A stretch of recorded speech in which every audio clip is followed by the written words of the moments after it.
Hello, welcome to another episode of Ashley Haden's Political Breakdown. It's a weekly show where I go through with some guests the news of the week that sometimes we miss because there's so much going on, and it's all about Brexit. Although we will end up talking about that to start off with. But after that we'll go on to other things and we'll forget it ever happened. So with me this week we've got... my name's CJ Huber, thank you very much for having me. And... William Lee, thanks for having me as well. Brilliant. Right, so first off we have to talk about Brexit. Let's get the fucking thing out of the way. Yesterday there was a march of racists and idiots and fucking Stephen Yaxley Lennon. I'm unwilling to call him by his fucking stage name. He's an absolute tosser of a cunt. Also, we've got Vote Leave this week have decided to no longer appeal the fine by the Electoral Commission because they broke electoral law. What have we seen this week on Brexit? Anything? Oh, where did we start? Jesus Christ! I saw Tim Martin on stage giving his little speech on the on BBC. Well, to his basically his convert, so to speak. What got me with all of the speakers is I looked at them and I thought the majority of them would probably start salivating over their own daughters. They seem like that type of people, you know. Like their daughter comes down, she's maybe dressed up to go out, and he's thinking, "I'd fuck her." You know, they're scum. Do you think the kind of guy that says, if she were my daughter, I'd date her? Something like that. Some sort of Trump. If not happening already. I mean, that is one hell of an impression of someone. I'm not sure if it was Trump, but I can confirm that was an impression of someone. The thing is, it wasn't me. Yes. Yep. Yes. Yeah. Yeah, so Tim Martin was talking, Tommy Robinson was talking, it was a Tommy Robinson had his own one that was a UKIP one, because of course Tommy Robinson for some reason now is a member of UKIP and their head of stopping gang abuse. Muslim gang rapists. Yeah. That's what he's saying. I'm surprised to see that some members of UKIP actually left the party after Yaxley Lennon joined them. You know, and it's interesting to discover there are bits that are some people that are too extreme for UKIP. So, I mean, they had Batten brought in Yaxley Lennon, Count Dankula. Yeah, Count Dankula, Paul fucking Brain Force Watson. Oh, Prison Planet. Prison Planet. And, what's his name? Saga Carl Benjamin. Yeah, I mean, Sargon of Akkad sounds like a fucking level 72 dickhead elf, doesn't it? You know, they're just such weird people. And they had their little march, didn't they? Farage's 4 people walking down a fucking... Well, I mean, to be fair to them, they still managed to fill out the Parliament Square. So if you actually look at the aerial photo, you can actually see that, well, the whole Parliament Square, they can't run buses through it. I think that was Queen's last concert. I think they've punched the photos again. It's fair enough, that is true. How many people did we think were there? Because we had the People's March over the weekend before, didn't we? And that was hundreds and hundreds of thousands.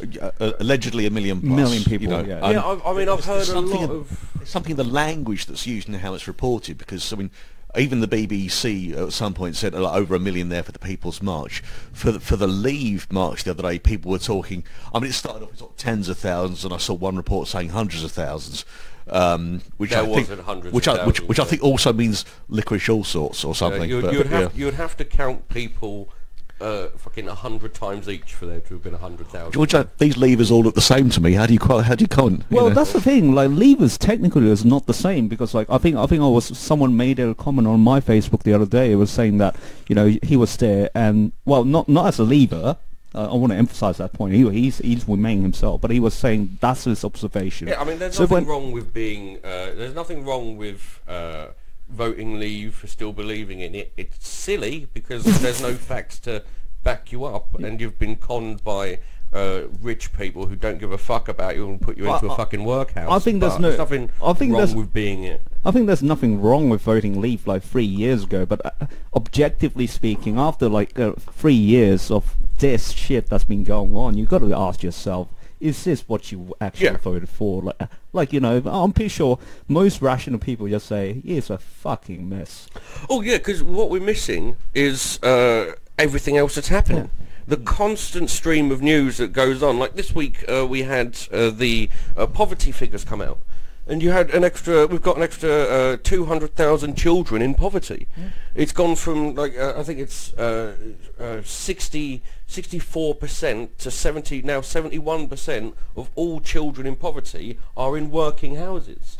And that's absolute poverty. It's not relative poverty. It's not some sort of carefully massaged sort of designation. That's below the means to live on a daily basis. That's quite a solid...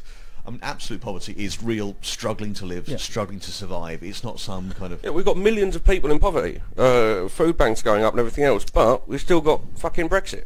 Yeah, and that's the problem, because like Parliament's been spending the past 4 weeks just talking about nothing but this, so no legislation is going to go through. And here's the other thing that I'm not sure people are aware of. We still haven't have the right legal instrument to actually leave. We need to put those in place. So even if they're going to ratify whatever deal that's going to come back fourth time, they still need to start drafting more laws just to cover ourselves. Yeah, and they'll use statutory instruments to do that, which is based... I mean, statutory instruments is them not having to go through Parliament. It's like giving the power of Superman to Lex Luthor. You know, he's not doing any good with it. I've been quietly sort of entertaining the theory that we did actually leave the EU yesterday, but Parliament is so wrapped up in itself and so far up its own arse that nobody has noticed the price of petrol going up, you know. No, and I don't know, have you guys seen this? Like, this is not last week, this is like, I think it's almost like 2 weeks ago. Apparently, like, you know, we have the lowest unemployment rate in UK at the moment.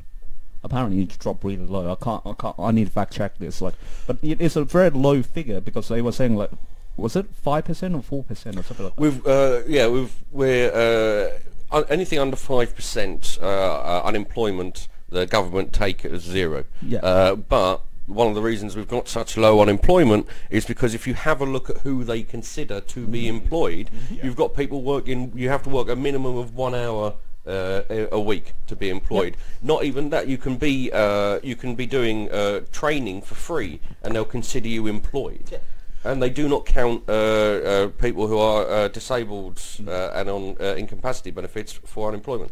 There's that interesting contrast between the poverty figures and the employment figures. You know, if we've got the highest level of employment that we've had since X, you know, how is it we have this millions of people in absolute poverty struggling to get by? Because it's fundamentally wrong to suggest that just working gets you out of poverty, because it doesn't. It simply doesn't. And that's something that we've had as a nation for years, this idea of, well, as long as they get a job, as long as you're hard working, then that's fine. The reason that you're in poverty is because you're lazy, and that's not the case. We still have this meritocracy going through, where we believe that everything happens for fucking reason. People get what they deserve. And what's fascinating is there's been lots of studies on meritocracy and how it grows in a more unequal society. This belief that the poor are poor because that's who they are and they deserve to be, and fucking Jacob Rees-Mogg is where he is because he fucking deserves to be. I mean, sorry, one of the things that I found is that the people who use the word meritocracy and use it with that earnest, like they actually believe it, are the people at the top. Yes. Yeah. You know, it's never used by people who are struggling and trying to work and trying to get by. I very rarely find, in fact, I've never heard it used by someone who's at that lower end and is kind of that trying to work things up slowly. Now, I'm familiar with sort of systems of patronage, or what used to be referred to as, you know, conservative with a small c. You know, this is from the end of things that Ken Clark sort of originally came from. You know, Ken Clark, whom my mum refers to as the only acceptable Tory. You know, but then, you know, I put my hands up to the family bias on them. But the idea of patronage, which is those who've worked hard to get to the top, know how difficult it was to get there, and actually provide the means to aid other people to try and do the same. Yeah.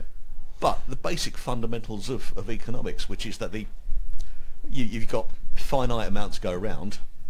if some guy's getting more, then ultimately some guy's getting less. If we don't very have, basic, and very childish, because we do not have a finite anything. It's the idea of jobs and immigration and everything else. We do not have a finite number of jobs at all. More people come in, they create jobs. It's what they do. More people spend money, more jobs there for everyone. That's how it works. It's not like we've got fucking 100,000 jobs and we're up to 9,999 at the moment, and everyone there going, oh no, we can't afford anyone else in because they'll take the last job. It grows, it constantly grows. That's how it's meant to be. So I want to move away from Brexit now, because we haven't even it's started on Brexit. exactly. We went on a tangent, and that, I'll be honest, I'm happy with. It's just a Brexit delay then. Yes, I know, exactly. Because Yeah. technically we're not Brexit. 29th of March, I was hoping to talk about how we're outside EU. No, not really. How it feels. How do you feel now that we've gone through the 29th of March? Yeah. I couldn't give a shit, mate. Honestly, couldn't give a shit. I got quite drunk yesterday. I didn't even cheers at 11 p.m. when we were meant to be leaving. I just drank and drank and drank. Yep. And then woke up today feeling slightly groggy. All right. So that's how I dealt with it. So it's going to be now just the final bit is going to be leave on the 12th of April because May's vote didn't get through, so we can't extend it to the 22nd of May. Are we expecting another extension? They are going to meet on 10th of April, so he's a challenge that they're going to have, because from what I can see at the moment is that EU will flex as long as it's convenient for them to flex, and the whole problem with the European election is where the problem is at. So I really can't see them giving it as an extension unless we turn around to say yes, we will go to it. Oh, we have to. Well, there's an old cliche phrase which is you can't help a lame dog over a stile. I've never heard that before. No? Okay. No. Well, I'm very old. Say it again for me. Well, it's actually about helping lame dogs over. You can help a lame dog over a stile, but if it can't walk over the other side, then what's the point? Then you've got to put it down. And I see very much the EU's currently got that kind of, or the European Council rather has got that sort of. It's kind of sort of helping Britain along in that sort of coaxing, teasing kind of way. But if the legs are gone, then you just take it back to the shooter, basically put it out of his misery. Of course, we're not advocating any violence on the show. No. Violence is never the option. I mean, sometimes you really want to, but it's never the way forward. Violence begets violence. And you should see the democratic solution, which is technically what a referendum is. Asking for the people. Yeah, but people need to know what they're doing, don't they? It's all full and good. People now going along. No, fuck it. We're moving on. I cannot be bothered. We'll do an entire thing just on Brexit. And there's vastly more people who know vastly more things than I do, and these two do, I assume. Wouldn't come on here if they did. So they know. So fill out them. They'll tell you more. Right. Let's start with CJ. What news story have you brought? Well, pick one. Unfortunately, mine is delaying on that horrible bee subject, which was, but quite specifically about Wales. Okay, go. Brexit. Wait. Is that the mammal whales or the country whales? The country. Oh, the country whales. Okay, all right. I just need to get that. A country which relied quite heavily on EU subsidies, which ultimately voted to leave, which was a bit like cutting its own throat. Now, what I've been looking at is actually how the MPs in Wales have been reacting to the current situation, and interestingly, sort of, the Welsh MP, Welsh Labour have been sort of, obviously opposing Theresa May, Plaid Cymru, who, according to whatever BuzzFeed test you want to do, should be my party of choice, sort of resisting and going for it, and I didn't know this, but apparently, this is a horrible admission. There are 8 Tory MPs in Wales. I think they sneaked in wearing daffodils or something, but 6 of which supporting Theresa May. 1 staunchly, no, let's leave, let's be gone, let's leave yesterday. and the other one who's actually been fully in favour of people's sort of referendum and actually, no, let's just remain and be done with it. And sorry, the one that's basically staunchly pro-leave is that a ELG guy? Probably. I can't believe that. Like, Yeah. you know, how come anyone outside south of England can be part of the ELG and also probably? I mean, the ELG, the momentum of the Tory party. You know, they want to control the party with their tiny fucking number, and they're the extreme of the inside of the thing. It's awful people. Sorry, back to But the point. the short version of this is it boils down. You've got 7 MPs in Wales who are kind of the, you know, who are the ones that want to leave, whether it's, you know, no deal or under Theresa's deal, and the rest are all kind of like staunchly no. Actually, let's either oppose all that or remain or works. And this was a country that was, you know, whereas the populace itself voted to leave, you know. And this is back to that, I'm going to use a horrible word which makes me vomit every time I hear it on telly, which is the disconnect between the MPs and where the voting's going, you know. And I find it so sort of bizarre that that there is this sort of disconnection between I'm going to be blunt, between Parliament and another sickening phrase, the people, you know. Is there though?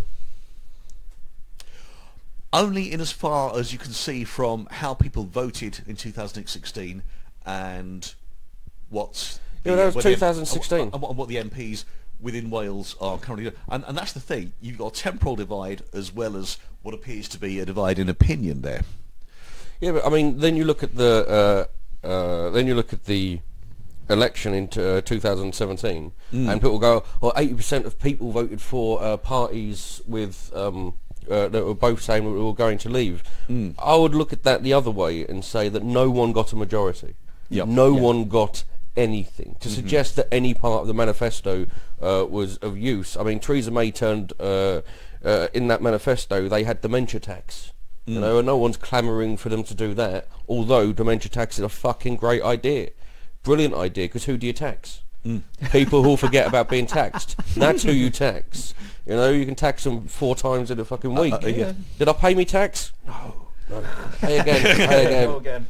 Right. Fucking brilliant. But yeah, but I Do we have a story that isn't Brexit?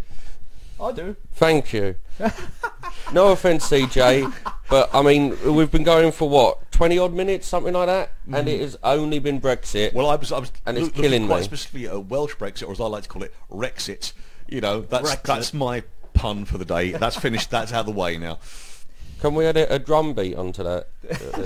I don't think it deserves one, to be fair, and I made the joke, you know. Right, go on, William. What you got? Oh, I'm going to talk about a story about EU. Oh, fuck me sideways. It's Go on. not Brexit, but Yep, it's, no, it's yep, about go on. the EU. So, I'm not sure. Are you guys familiar with the Article 13? Yeah. Last week? 13, yeah. Yes, Yeah. Article 13. See, I was going to mention this one, but then Have that close to your mouth. Okay, thank you. Yes. I Like that. was going to mention this, but you mentioned in the messages earlier on you were looking at it, and I said, oh, all right, Wales it is, you know. Well, you can all. I mean, you don't. You can talk about anything you Yeah. like. It's a group effort. Yeah, You know? exactly. We're a team, so to speak. Like, you know, not like the Tories is at the moment. Let's put it that way. That's a forced fucking for there, Christ. Jesus wept. Didn't realise you brought a crowbar along with you. Oh no.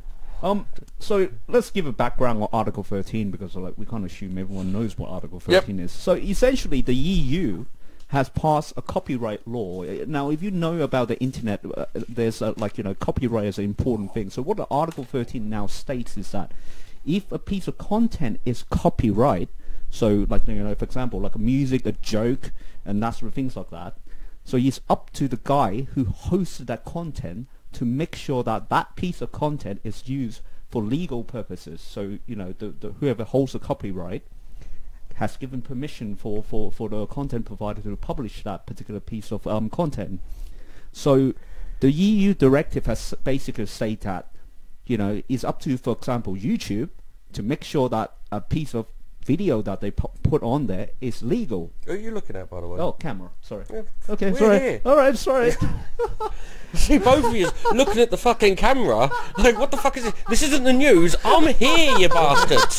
The fuck are you doing? Well, no, if I look at you, then you just get glare off my bald spot into the camera. No one wants to see that. I'll accept that. Yeah.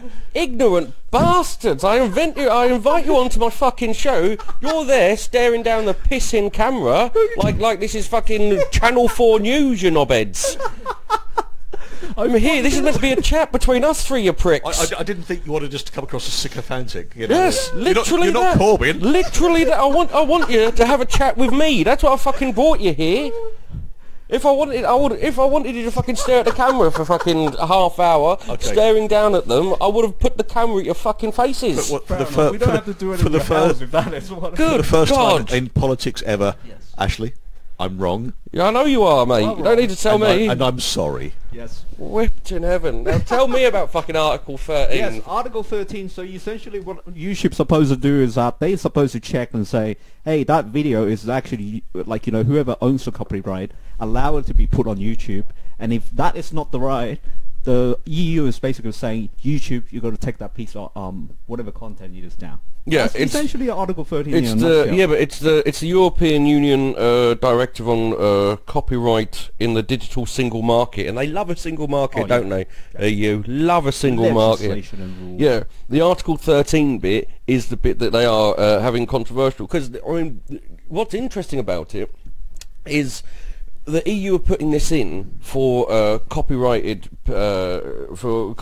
content, making sure that it's not used by just random people, and making sure that the likes of YouTube, Google, all of these places, that they actually have permission for that copyrighted content, which is something that YouTube already does with a lot of the content ID, basically. yeah, with especially with like music and everything else. That's why you've got so many music videos on YouTube, because they've got deals with Universal and with all of these people.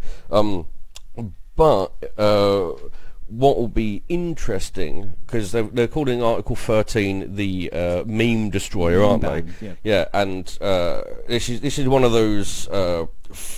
I don't want to say fake news, but utter bollocks, we'll say, where memes are actually not included in this article. So it's not going to stop memes, although everyone's saying that it is. It just isn't. But what's interesting about it is you're putting this in and they're saying, right, we're doing this to protect the little guy.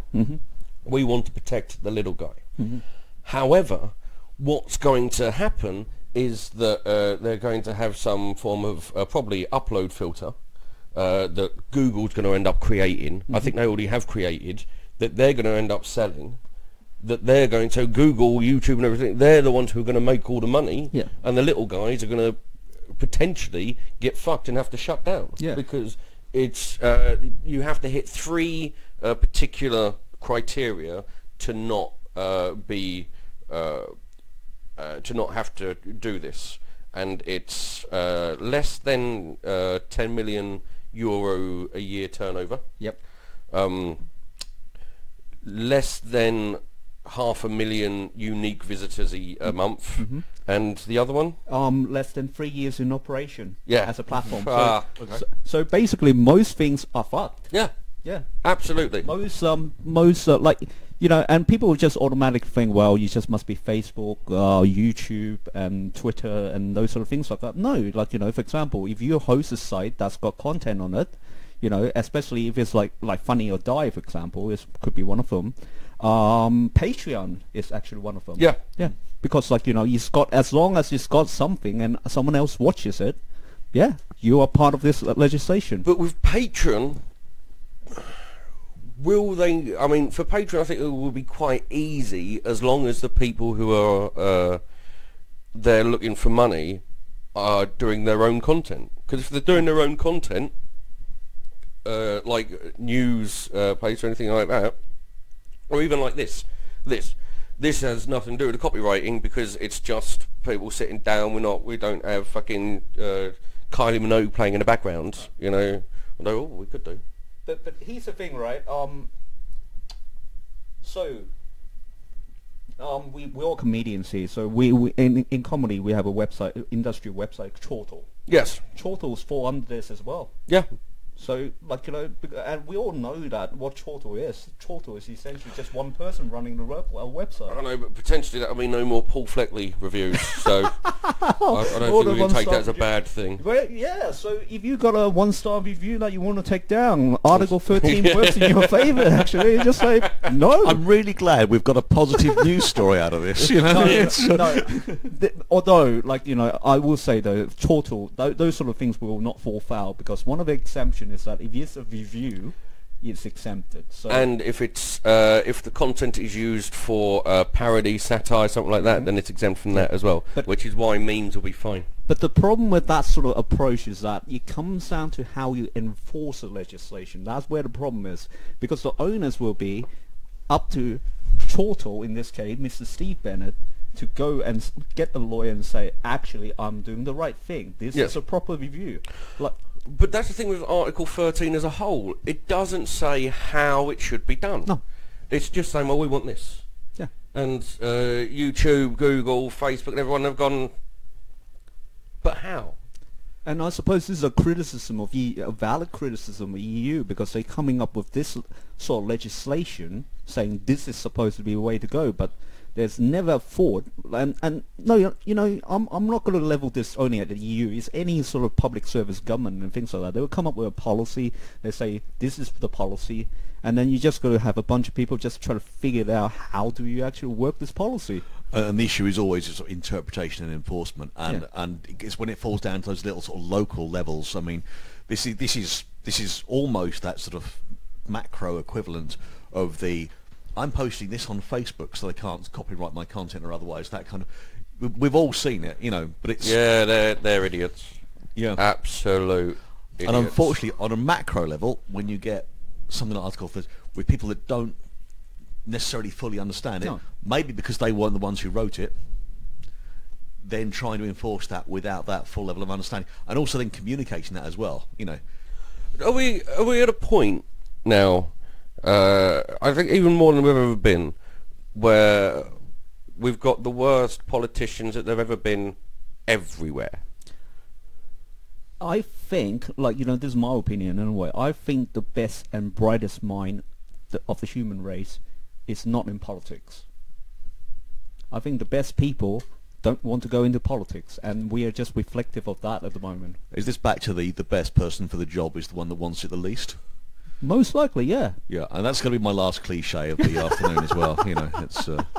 It's only been 2 to be fair, but it's still too many, right? I mean, because I always hear people say stuff like, the politicians don't know more than us, and my argument is they fucking should do, though. That's why we vote for them. Why are you voting for someone who knows the same as you? It's ridiculous. That's how a parliamentary democracy works. You have people in there who are meant to have some form of fucking idea. They're meant to listen to the people below them in the civil service who actually know something, listen to them, understand that they know what they're doing, trying to learn something, and then put ideas through based on that. Yeah. Instead of, we've got a selection of some of the most useless shit stains that have ever come out the fucking end of God's arse, if there is a God, and there isn't. But the EU have been busy this week because they've put in a lot of different directives. One of the ones that they've done this week is they have voted to scrap daylight savings. My car clock will be happy about that. Well, this is it. My watch, for that matter. It's either going to be wrong for the entire year or absolutely correct. That's it. Well, this is what we've got. Member states will have to pick either summer or winter by 2021. So what do we want, summer or winter? Summer is coming. Global warming is coming. Ooh, they're controversial right there. You don't believe No, not at all. No, because of science. Global warming controversial. I don't know. Apparently it is. I know this is going on YouTube. Not everything on YouTube is a conspiracy, batshit crazy crap. Oh, come on, you after That's what he wants you to think. I couldn't give a fuck if people watched it, mate. This is mainly for me. Okay, fair enough. Say that. Subscribe.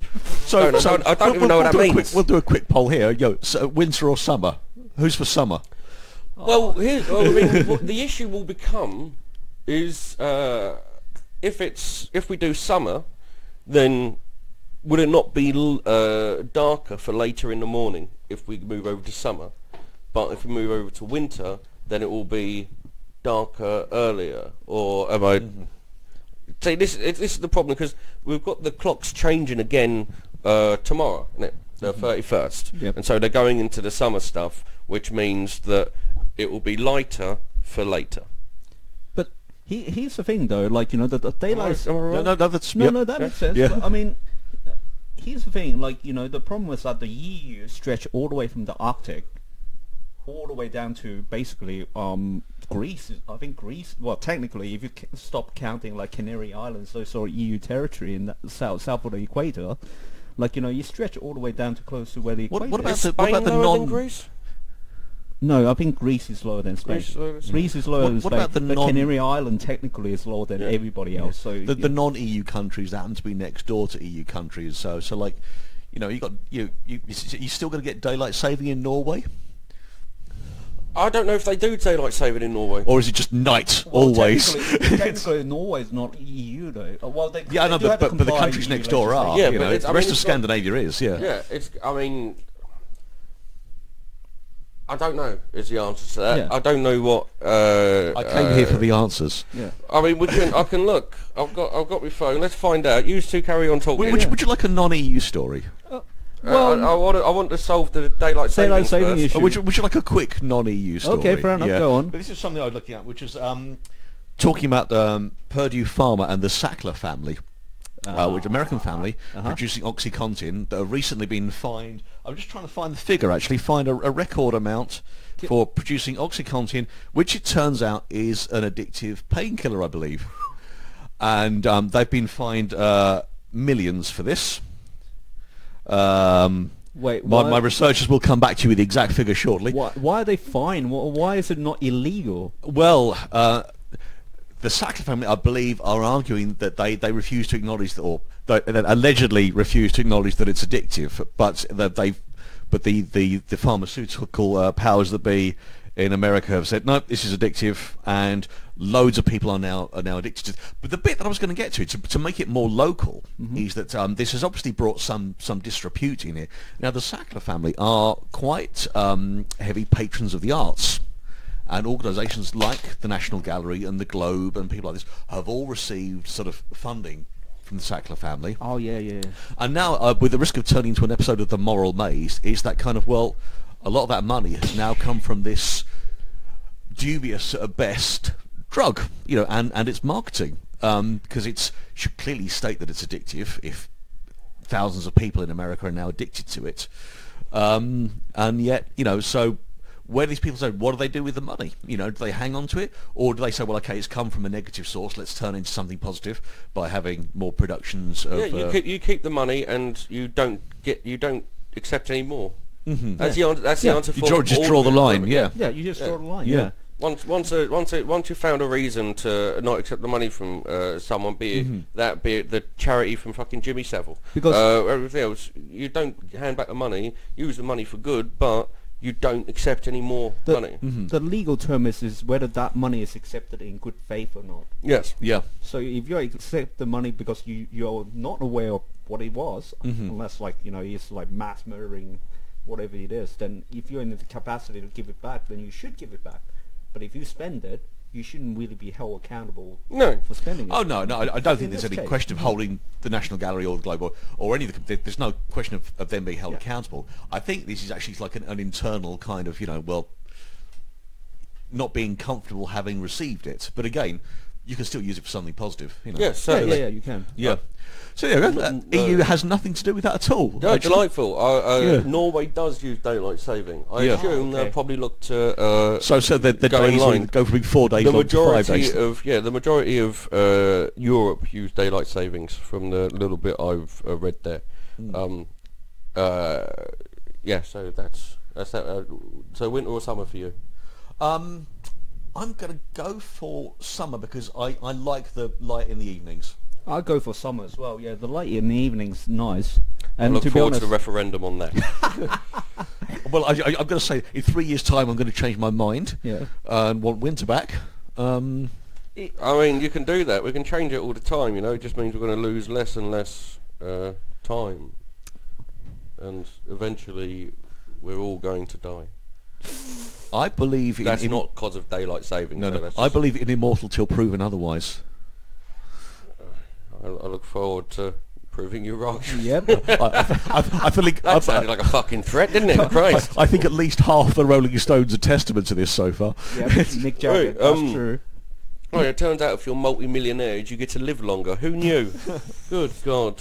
How did he survive so long? In which case, because he's rich, mate. That's when how. you put it that way, I'm going to work harder. That way I can become a multi-millionaire. That's it. Yeah. You know? Oh, the Queen, she's lived for so long. I don't know how. Because she's the Queen of a country, Yeah, dickhead. exactly. That's it. She goes and uses... She doesn't use the NHS. She has fucking people come in for the best in the pissing world with brand new little children organs to put inside of her. We all know this. And now stem cell research. That's it. Stem cell research. That's the technical term for stem cell research. I don't know if that's true, but honestly, if the Queen does want to sue me, please do. Well, this is YouTube after all, so prove us wrong. Is this another option, which is the Queen can still overrule Parliament? And this is a crap school ground kind of argument, but is there a point where the Queen says, do you know what, even I've had enough now? She'll be like, Philip, okay. The issue with that only comes that although she does have the power to do it, the moment she uses that power, it will probably be taken away from her. That is also another problem with this country as well, because most newer country will have a constitution, where this country doesn't have an explicit constitution. Well, no, and this is one of the rare countries that has precedent for dealing with monarchs who've overstepped their mark. 1649, you know, this Charles I gets beheaded for doing exactly that, or for trying to, certainly. Yes. And then someone like me come just look at you guys like you guys some sort of weirdos, is because, like, you know, most newer, well, basically the rest of the world just say 1649. Fucking hell, that's history books. Like, you know, that's not legal precedent. Oh yeah, but I mean, I mean, the people who use the Magna Carta try to quote that in terms of law. You see these absolute gammons going along. I think you'll find it in the Magna Carta. It said, yeah, but you can't use the Magna Carta in a court of law. You can't go along and say, well, I think you'll find it said this here. Who gives a shit, mate? It's the fucking Magna Carta. What a fascinating place Britain is. Like, you guys literally run to the museum, just break the glass. Yeah, well, I think you'll find. There's an awful lot of precedent set throughout, which is of royalty trying to flex itself, and basically the people that control the purse strings of royalty pulling back and limiting that. I mean, including regicide as well. But in terms of setting precedents, you know, with what's going on in Britain politically at the moment, you know, it's a mess at least. And how many other countries are out there looking so well? We thought our government was a mess. I think even Italy's probably looking at Britain right now and saying, "Oh, geez, we look efficient by comparison." Yeah, you know? exactly. I want to go on to my favourite story of the week, which was on Sunday. It's a two-parter story. Last Sunday, I think the 1922 committee, a selection of them, you know, Ian Duncan Smith, Jacob Rees-Mogg, all these people turned up to Chequers. There's all double barrels everywhere. It's ridiculous. Ian Duncan Smith turned up in a sports car. Yeah, with the top down. JRM brought his son Yeah. along. Now they started calling themselves informally the Grand Wizards. Just for reference, the Grand Wizard is basically the term given to the head of the Ku Klux Klan. Yes. As opposed to, like, you know, a game of D&D. There wasn't a moment, there wasn't a second when I thought this was reference to Hogwarts. It's fine. Now, Dumbledore just turned up. You had that, and then later on in the week you had Shuella Braverman, who's another Tory MP, say that she is currently fighting cultural Marxism, which I hopefully we're all aware is a far-right term for Jews and their issues. It's another conspiracy theory peddled by the far right. Yeah. Nut jobs. Now, they know what they're doing. They know what they're saying. Why are they saying it? Are they racist? Are they anti-Semitic? Are they just trying to get those people on side? Are they scum? Do they just think it's a laugh that they're able to do it? Can I go for the all of the above option? Yeah? In that case, I will. Well, that's what that group is all about. Like, you know, you gotta have soundbite. Like, you know, it's like a football firm. Like, you know, you gotta wear the same jerseys in order for you to actually feel like a firm. If they don't do it, they wouldn't feel like a group now, would they? I mean, you had that you had the DFLA yesterday charge into the Guardian offices and tell them to print a letter that they had because they claim that the Guardian defamed them. Now, the DFLA are the Domestic Football Lads Democratic. That's what a D stands for. Always be worried if someone has democratic in their name. Yeah. They are hiding something. As if you have to say it, you're probably not. Almost fucking. And I take that with the US Democrats. I take it with the Lib Dems. Anyone who goes Democratic, it's like introducing yourself as, "Hi, I'm Ashley Haden, not a rapist." like why are you telling us? Why are you? What are you trying to fucking let us know here? And with these Football Lads Association, or whatever the fuck it is, we're seeing a rise in the far right in this country. It may be a small percentage of the country, but it is what gets all of the clicks. It's what gets the reading. It's got a mouthpiece and it's getting the attention. Yeah. And unfortunately, they're now in a situation where they can turn up with a letter. I'm assuming it was enjoined up. I mean, it may have been in Crown. Who knows? Can I make a point here? Yeah. Like, the problem is that, like, you know, I agree, the far right is definitely on, like, the far right and the right is definitely on the surge. Us liberals on the left is definitely taking a backseat. We're taking a beating over the past couple years for the case. But the thing about the far right is literally, it is like a defragment, disorganized mess. Because like, you know, you were talking about the football lads yesterday going up to the Guardian office and say, "Print this letter." Jesus Christ, like, you know, are we living in the fucking 1980s at the moment? But today there was one guy with the St. George flag basically managed to stop the whole Eurostar this morning. Yeah, on the roof, because he feels he's now justified to put up his own protest. So essentially everyone would just go and disrupt. It reminds me of going on marches, and it's one of the reasons I don't like marches. I don't like going on marches because I remember going on the one against TTIP years ago, walking down the road, and you see all the different people, and you've got like the Socialist Workers' Party who are only really there to fucking push their agenda. You had to Save the Badger people who are there to save the Badger. They go, "This is all meant to be about TTIP," and you're all over the place. And I think the far right is the exact same, because you've got your racists, you've got your fascists, you've got your fucking anti-Semites, you've got the people who are flat earthers and climate denier, free thinking libertarians. Oh, fucking free thinkers! Why do they all have the same fucking idea? You're meant to be a free thinker. Men's right activists. Oh, well, if God. I may, because this is Meninism. You very nearly touched on one of my ranty subjects, and I'm not going to try and rant because it's unattractive. But it's what we hear a lot from the far right, and I realise the irony of what I'm about to say is they will refer to the enemy as the liberal left. Oh yeah, the liberal elite. The liberals and the left are different things. Oh, yeah. There's different but what they're really trying to say talk about the liberal left or liberal leftists or leftists or whatever. It's what they're really saying is the people that aren't us. Yeah. Because there's right wing, there's liberal, and there's the left. What they're really saying is not the liberal left. It's people that aren't us. And what they're actually doing is self-identifying themselves as the dickheads that disagree with everybody else. You know. And I've reined it in there a little bit, you know. I got no qualms with people ranting, you know. I'm a big ranter. The thing about far right is that they will peddle, like, you know, your ideology. They will let their followers or disciples take it whatever direction that they want to take it to. And if one of them decided to go, like, say, "All right, I hate Muslims. I'm now going to take a gun to a mosque and shoot like 40, 50 people," and the right will just say, "Actually, he's not us. Yeah. He's not us. He's somebody else. Like rather, have no idea.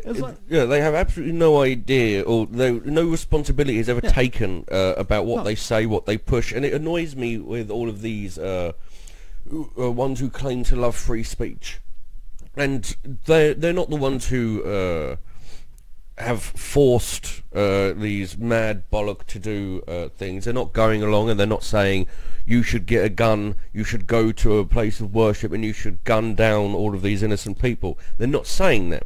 What they are is allowing these ideas to continue to spread without standing up against them.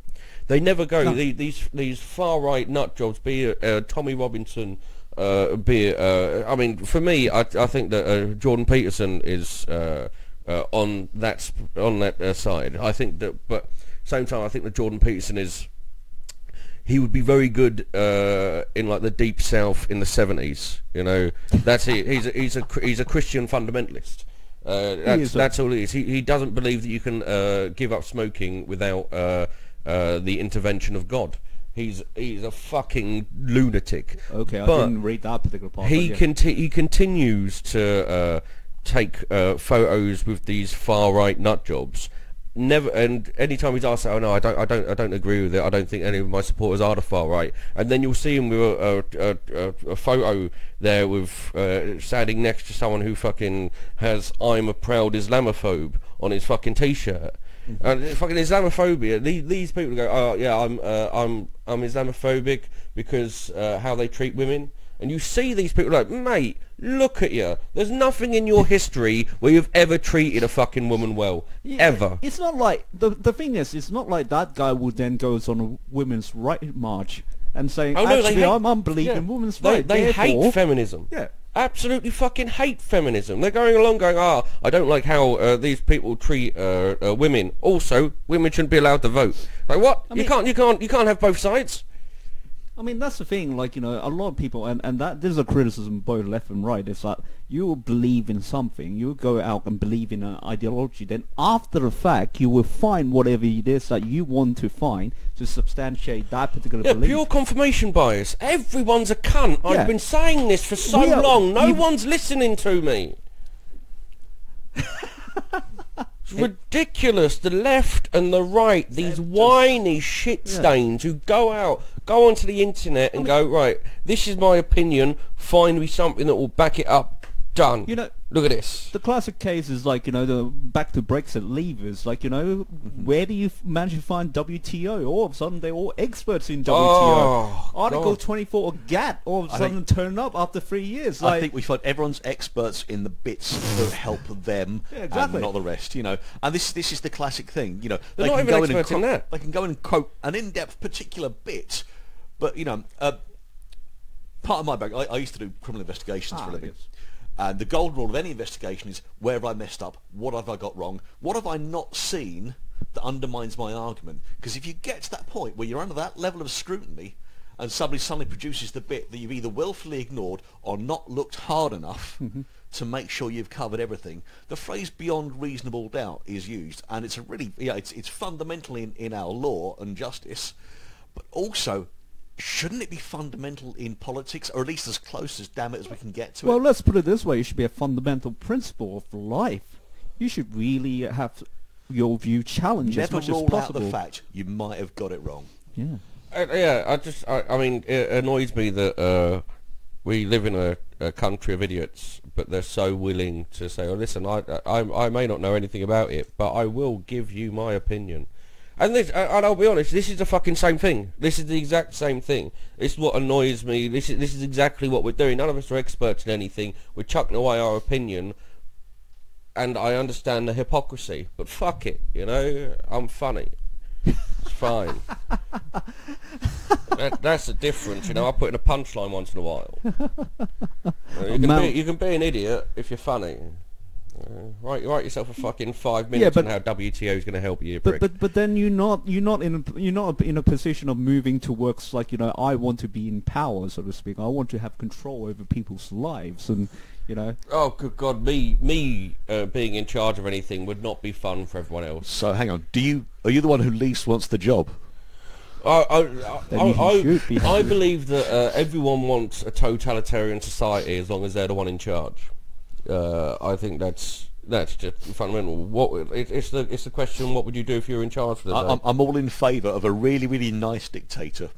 That's what everyone thinks. You go look over in fucking Bolivia. That's what you're getting over there at the moment. Yeah. Someone's I'm a socialist, but I'm also going to build myself a fucking 26-story palace because it's for the people.